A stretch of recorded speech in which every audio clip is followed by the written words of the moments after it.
After the family barbecue, I noticed my savings had vanished. My aunt smirked. "Consider it a donation. You make more anyway." I stood up, shaking, and declared, "Then you'll appreciate the surprise I left upstairs." They laughed until tires screeched outside. I, 31M, never expected a family barbecue to turn into the most satisfying revenge story of my life. What started as a typical Sunday gathering at my parents' house ended with me teaching my entitled relatives a lesson they'd never forget. The smell of grilled burgers and corn on the cob filled the backyard as I arrived that afternoon. My aunt had driven up from 2 towns over with her husband and their teenage kids, making it one of those rare occasions when the whole extended family got together.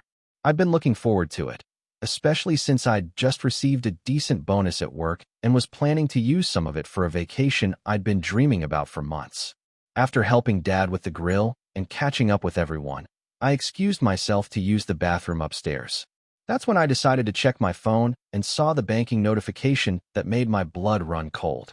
A withdrawal of $3,200 had been processed from my savings account just 20 minutes earlier. My hands shook as I logged into my banking app, hoping it was some kind of mistake. But there it was, clear as day. The money was gone, transferred to an account I didn't recognize. My vacation fund, my emergency cushion, my sense of security, all vanished in one electronic transaction. I rushed back downstairs, my mind racing. Someone had accessed my account, but who? And how? I'd been careful with my information, never shared my banking details with anyone. The only people who knew about my savings were family members, and even then, I'd only mentioned having some money set aside. My aunt was lounging in one of the patio chairs, a satisfied smirk playing on her lips as she sipped her wine. Something about her expression made my stomach churn. She looked too pleased with herself, too comfortable, like someone who'd just pulled off something clever.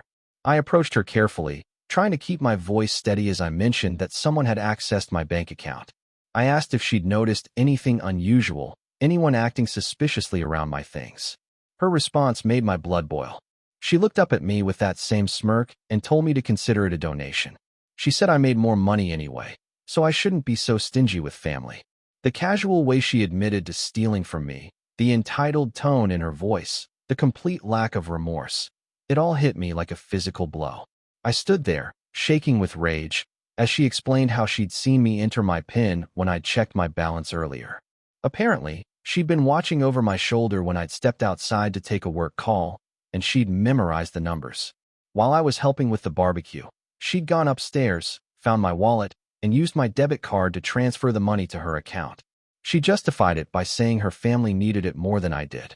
Her husband had been laid off 6 months ago, and they were struggling with bills. She figured I wouldn't miss the money since I was single and had no real responsibilities. In her mind, I owed it to family to help out, whether I wanted to or not. The other relatives began to gather around as our conversation grew more heated. When I demanded she return the money immediately, she laughed and said it was already spent. She'd used it to catch up on their mortgage payments and buy school supplies for the kids. She acted like she'd done me a favor by taking the burden of excess money off my hands. My parents tried to mediate, suggesting we work something out as a family. But my aunt remained defiant, insisting she'd done nothing wrong. She said family was supposed to help family, and if I couldn't see that, then I was being selfish and ungrateful. That's when I made my declaration. I told them all that if they thought stealing from me was acceptable, then they'd appreciate the surprise I'd left upstairs for them. The room fell silent for a moment before erupting in laughter. My aunt's husband joked about what kind of surprise a single guy could possibly leave. Even my younger cousin snickered, thinking I was just making empty threats. But then we heard the tires screeching outside. The laughter died instantly as everyone rushed to the front windows. 3 police cars had pulled up to the house, their red and blue lights flashing. The officers were already getting out, adjusting their equipment as they approached the front door. You see, while my aunt had been so proud of her theft, she'd made a crucial mistake. She'd assumed I was just another pushover family member who'd eventually let it slide. What she didn't know was that I'd been documenting everything from the moment I discovered the theft. When I'd gone upstairs during our confrontation, I hadn't just been seething in private. I'd been busy. I'd taken screenshots of my banking app showing the unauthorized transaction, recorded a voice memo detailing exactly what had happened, and most importantly, I called the police to report the theft. I'd also done something else while I was up there. I'd called my bank's fraud hotline and explained the situation. They'd immediately frozen my aunt's account and flagged the transaction as unauthorized. The customer service representative had been incredibly helpful, explaining that what my aunt had done constituted theft and fraud, regardless of our family relationship. The police officers knocked on the door, and I answered it calmly. I explained that I was the one who'd called to report the theft, and I provided them with all the documentation I'd gathered. My aunt's face went white as she realized this wasn't just a family squabble anymore. It was a criminal matter. The lead officer was professional but firm as he explained the charges my aunt was facing. Identity theft, unauthorized access to financial accounts, and fraud were all serious crimes. The fact that we were related didn't make it any less illegal. My aunt tried to backtrack, claiming it was all a misunderstanding. She said she'd thought I'd given her permission to use the money, that it was just a loan between family members. But her earlier admissions in front of everyone had already sealed her fate. The officers took detailed statements from everyone present.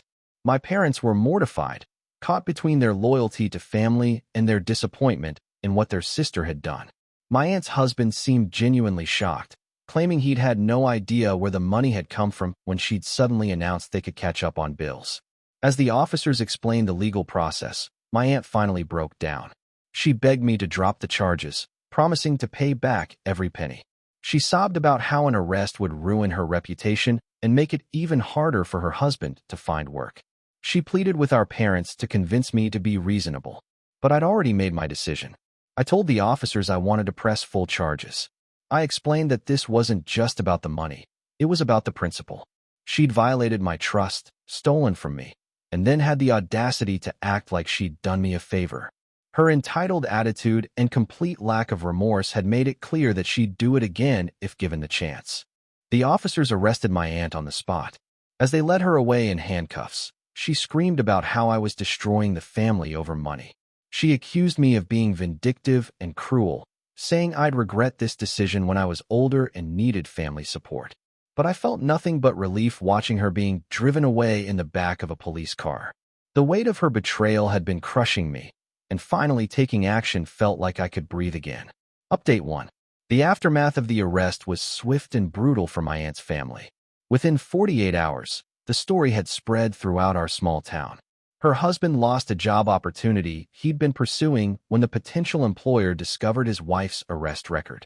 Their neighbors began treating them differently, and their kids faced embarrassment at school. My aunt's mugshot appeared in the local paper's police blotter, and the story of her stealing from family became gossip fodder for weeks. She'd always been concerned about her reputation in the community, and now it was in ruins. Meanwhile, I was dealing with my own family drama. My parents were divided on whether I'd done the right thing. Dad supported my decision, saying theft was theft regardless of family ties. But Mom felt I'd gone too far, arguing that family problems should be handled privately. Several other relatives called to express their opinions. Some supported me, sharing their own stories of my aunt's entitled behavior over the years.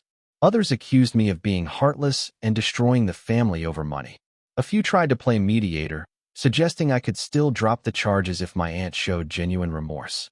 But my aunt wasn't showing remorse. Through mutual relatives, I learned she was telling everyone who'd listened that I'd set her up, that I'd deliberately left my pin visible to tempt her. She claimed I'd wanted this to happen so I could play the victim and turn the family against her. The legal process moved forward quickly. My aunt's lawyer tried to negotiate a plea deal, but the prosecutor was firm about the charges. Financial crimes were taken seriously in our jurisdiction, especially when they involved identity theft and fraud. Update 2. 3 weeks later, I received a call from the prosecutor's office. My aunt had accepted a plea bargain to avoid going to trial. She'd pleaded guilty to theft and fraud charges and would be sentenced to 6 months in county jail, followed by 2 years of probation. She was also ordered to pay full restitution of the stolen money, plus court fees and damages. The restitution order was comprehensive. Beyond the $3,200 she'd stolen, she had to pay bank fees, legal costs, and compensation for the time I'd spent dealing with the aftermath. The total came to nearly $4,500, money her already struggling family couldn't afford. But the financial consequences were just the beginning. Her criminal record would make it difficult for her to find employment, and her husband's job prospects remained limited by association. They'd had to sell their car to cover legal fees, and their mortgage was now in jeopardy. I felt a mix of satisfaction and pity watching their lives unravel. On one hand, justice was being served. She'd stolen from me and shown no remorse, and now she was facing the consequences of her actions. On the other hand, her children were suffering for their mother's mistakes, and that troubled me. The family dynamics had shifted permanently. Several relatives had chosen sides, creating factions that would likely persist for years. Holiday gatherings would never be the same, and some relationships might never recover. My parents eventually came around to supporting my decision. They realized that letting my aunt's behavior slide would have sent the wrong message to everyone else in the family. Mom admitted she'd been more concerned about keeping the peace than addressing the real problem. Update 3. 6 months after the barbecue, my aunt was released from jail. She'd served her full sentence with no early release, partly because she'd continued to maintain her innocence and show no genuine remorse. The jail time had been hard on her, and she'd emerged bitter and angry. She'd lost weight, her hair had turned grayer, and she carried herself differently.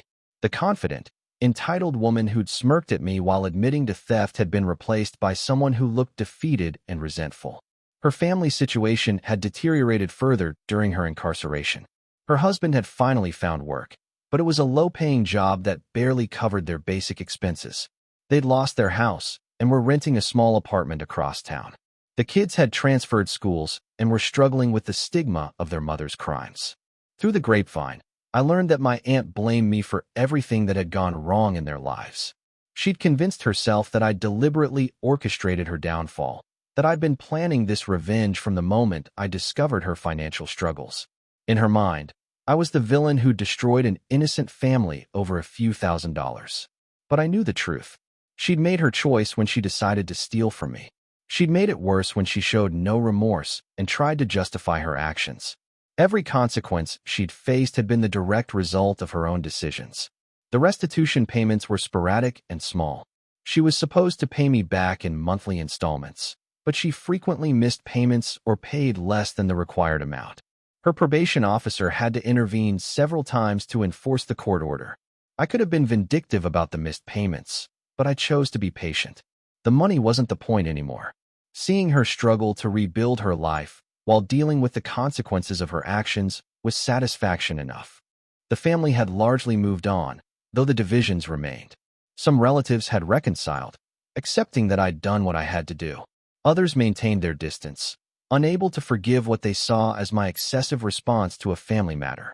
As I reflected on everything that had happened, I realized that the barbecue had been a turning point in more ways than one. It had shown me who I could trust and who I couldn't. It had taught me that family relationships, like all relationships, required mutual respect and honesty to survive. My aunt had gambled that I'd be too polite or too concerned about family harmony to hold her accountable. She'd assumed I'd eventually let it slide, that blood would be thicker than justice. She'd been wrong on both counts. The $3,200 she'd stolen had been just money, but the trust she'd broken, the principles she'd violated, and the entitled attitude she'd displayed had been worth far more than any dollar amount.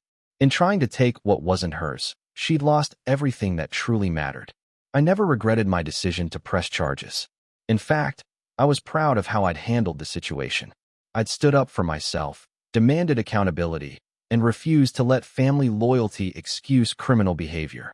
The surprise I'd left upstairs that day hadn't been just a phone call to the police. It had been a statement about who I was and what I stood for. Some people might call it harsh. Others might say I'd gone too far. But I knew I'd done the right thing. And every time I looked at my bank account, slowly rebuilding the savings she'd stolen, I was reminded that justice, even when it's difficult, is always worth pursuing.